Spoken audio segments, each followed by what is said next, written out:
No, I agree with that. That's not a concern for me. My point is, George was entitled to close the door entirely.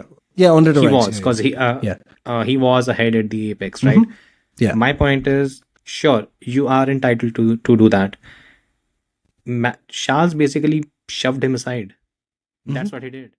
The whole Charles Leclerc versus George Russell, the overtake thing. What's your Mm-hmm. view on the whole thing? The honest truth is, like, it wasn't a penalty, and I'm glad it wasn't a penalty. Right? It wasn't a penalty, right? I'm right in saying that. No, it wasn't. But I think, as per the regulations, it could have been.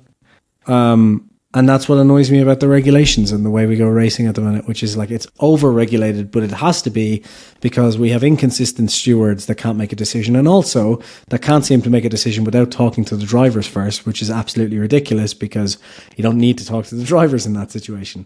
The overtake was incredible and I think should be allowed. Like, he really lunged it. He went onto the gravel. And in reality, if those regulations weren't as clear cut as they were, then George was giving him room, or he would have had to give him room, basically. And George, interestingly, kind of ruined his own race in some ways as well by getting the damage done by not giving room.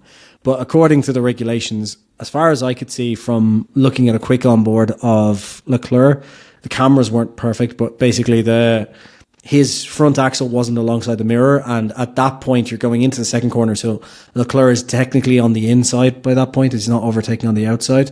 So I think, if I'm right, under the regulations It's at that apex, it's on the outside. he's on the outside coming around the first part, but going into the second corner because it's a chicane. It's still on the outside. It's still counted as one. Okay. I'm not sure which way they would count that. Either way, he wasn't. Both of the regulations are alongside the axle or alongside the front mirror. Either way, he wasn't, I don't think, alongside the front mirror even, which means even if it's the outside, he's still not far enough ahead anyway under the regs. So he wasn't entitled. He wasn't entitled to any. So basically, if you want to, you're not entitled to room, basically. That's fine. He's not entitled to room. But he had the room, right? When you overtook him, he had two wheels on the track, other two in the gravel. So the regulations, when they talk about something like this, they talk about being entitled to a room or not. They are not specifying that you can or cannot overtake. That's nowhere a part of discussion. Sure, but the point is, so what he slid out. Charles did is he slid out and hit him, though, because you can't control it while you're on the gravel like that. And if you look at, basically, George completely closed off the gap, so he had to go onto the gravel, as they're coming into the chicane. My point is, if these regulations weren't that prescriptive, George would have been more careful about leaving some racing room on the inside as they come in through the chicane, because if he had forced him off, he could have gotten a penalty for forcing a driver off. But under these regulations, George knows he's not alongside me at the apex, so I can push him off. Like, I don't need to leave him any room. Which I think the problem is, you're then basically closing off any ballsy. I agree with that. I agree with that. That's not a. No, I agree with that. That's not a concern for me. My point is, George was entitled to close the door entirely. Yeah, under the he regs, was, because he was ahead at the apex, right?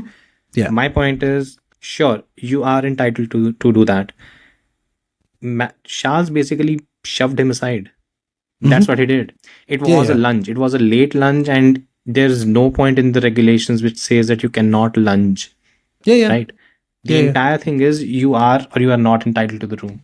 Now, if George had completely put his car on the put the Mercedes where Charles cannot get alongside, then that was fine. Then he would not. Then if they make contact and there's damage or something, understandable. In that case, Charles ends up losing out. But what happened was there was slight gap, because when Charles pulled off the overtake, the two tires were on the track. The other two were on the gravel. That means the car is on track. Basically, it has to be at least one tire on track, right? So once he did that, I think it was fine. Again, this is hard racing. My only issue is, honestly, what pissed me off is the entire thing about, we cry and moan about the fact that there aren't overtakes. The drivers do not race hard. And as soon as we see one moment where there is hard racing, everyone starts whining or crying about things. But this is my point. This is my point. This is 2021, by the way. This is literally sorry, go for it. No, I was just going to say, this is my point though. Like, the only reason that's not a penalty is because Mercedes basically dropped it.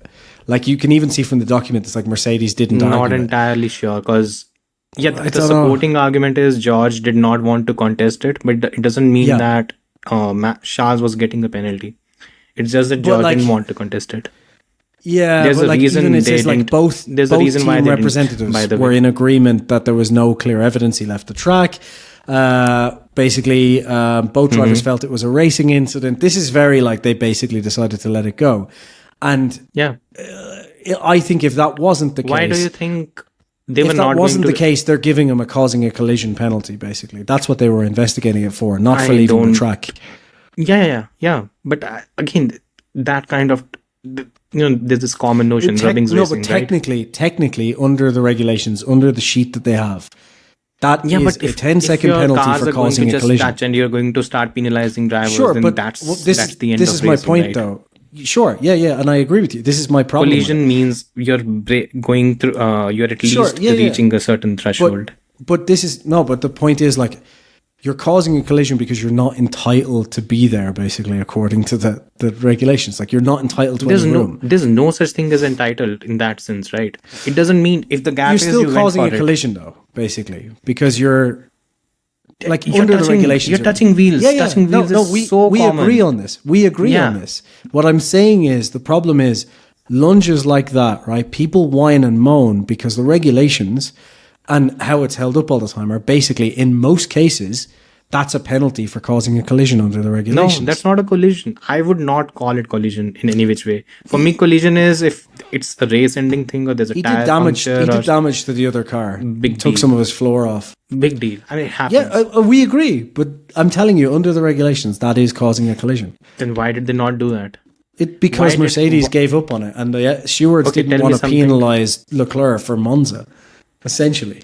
Okay, tell me something. Why was this particular incident basically allowed to be investigated after the race while the Carlos Sainz and Liam Lawson incident wasn't?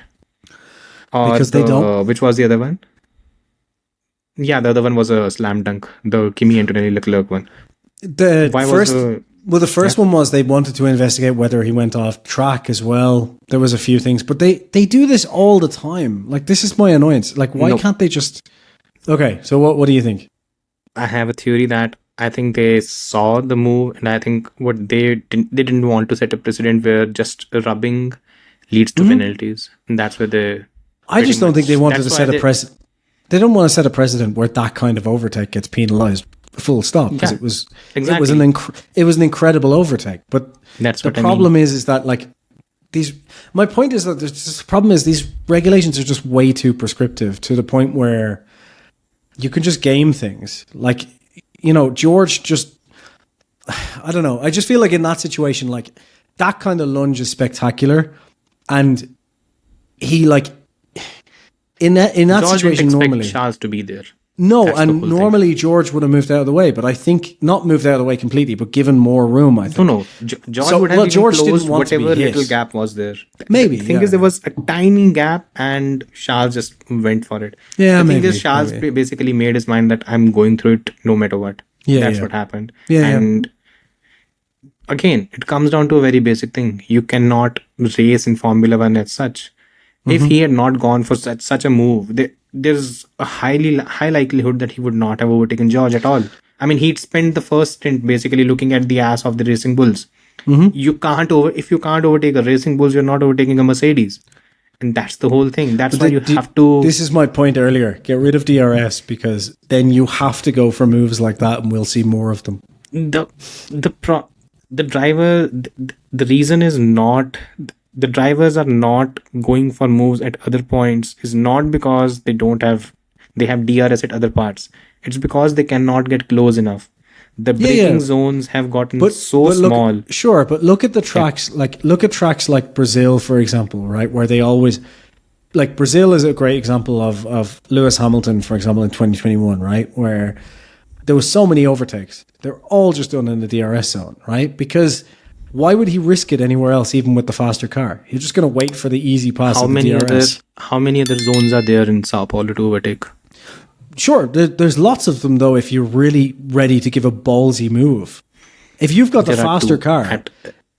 But if you've got the faster car into, is it turn 4 after the Senna S's, you can lunge it in there. You could go on the outside through the fucking S's. Yeah, but that's DRS, right? Yeah, no, but you could go on the outside through the S's, right? For example, you could go in the last corner. It's happened before, once in 20 years, but and that was by the greatest talent on the F1 But if grid instead of focusing on fucking DRS and patching things, if they had focused on cleaning up the dirty air, then you could have the cars follow close enough to make lunges like that. You know, like, but this is my point. By just patching it, like, obviously as well, the drivers are going to think, why would I risk lunging an overtake into this corner when I've got the faster car in DRS? I'll just wait for the straight. It just, I'll tell you why bores they the don't. shit out of me. I'll tell you why they don't. The margin Because they can overtake in DRS. No, because the braking zones have gotten smaller, which is one of the biggest problems. Because it was Gary Anderson, or it was one of the race has this new technical podcast that they are doing. So in that he was specifically talking about that in during early 2000s, the braking zones was, if the braking zones at that time was 100 meters, it has reduced to 15 to 20 meters right now by brake-by-wire. And by 2013, it was around 50 to 60 meters. As the technology is improving, cars are getting better and better. The margins of error is getting smaller. And if the margin of error is smaller, it makes overtakes more and more tough. That's the whole thing. So what you're saying is we should fit the F1 cars with drum brakes, and it would make it a lot more exciting. I'd love that. Imagine 300 kilometers an hour hitting the drum. There's no pressure. I need just Leclerc trying to bleed the fucking brake line as they're going around the track. I mean, you can actually imagine him doing that. Well, I can imagine Ferrari building a car. Because of that. But yeah, I don't know. It's just one of these things where we're just constantly patching the sport instead of actually fixing it, and it's getting, because there's no unified vision, right? That's the whole problem. Because what has happened is it should have been a very fucking clear vision. From these regulations were meant to fix the dirty air, and then FOM decided they wanted to get manufacturers in. So instead of continuing to fix the dirty air, no, we just need to make an engine that these manufacturers want, which means they're now focusing on that. Concern happened with them as well. Sorry to butt in. There's cool. one. Yeah, the concern was that these the ground effect cars, it's not public, so. Off the record thing, it's starting to hurt drivers' backs a lot. They don't speak it, they don't talk about it because it's bad PR. But there was this interview, I think Norris did that. He said that I cannot do track walks anymore. My back hurts too much. Wow. This is, and every driver has said that after every race they have to get treatments. Like there's the physiotherapist, the whole thing that they have to go through. And that kind of, the thing is, if it starts hurting your back, there's no cushion. You're basically on your ass when you're driving the car, right? So that is one of the reasons why they had to move on from the ground effect era. But there are areas which they could actually implement to change and have a reduced, you can say, but the dirty air, the turbulence. But I think the question is going to be next season where the cars are. I think we are at a point where we are looking at a great reset. I'm a huge fan of active aerodynamics as such, but what we'll have right now is a two-pronged version where it's basically X and Y, where it's either low downforce or high downforce, and there's a medium thing which is basically for your rest of the lap. How they're going to manage that is going to be interesting, but after they've done that, I think this is something that's going to improve to a point where it becomes very dynamic. And once it becomes dynamic, that's where the things like the turbulent air and how that impacts, and how the whole power boost things is actually going to make changes in terms of overtakes or wheel-to-wheel action, how it's going to play a role. I think that's going to come next season. But yeah, I still think the only real solution to it is give the teams a dirty air metric and tell them to fucking fix it. But I genuinely, the actually more right I think about it, the more I just think that's the only way you'll ever fix it. Because if you tell the teams like just like plank, if you say just like the plank where if you create X percentage of dirty air or above, you're disqualified from the race, the teams will figure it out very quickly because they'll have to balance most efficiency versus, keep not having turbulent air. They will figure that out, But if you leave it to the FIA, it's never going to be solved. So exactly. Yeah. But anyway, because I mean, if these regulations, if they were kept with the initial spirit with which they were written, we would not be in the condition that we are right now in terms of overtakes and stuff. But that's where we are.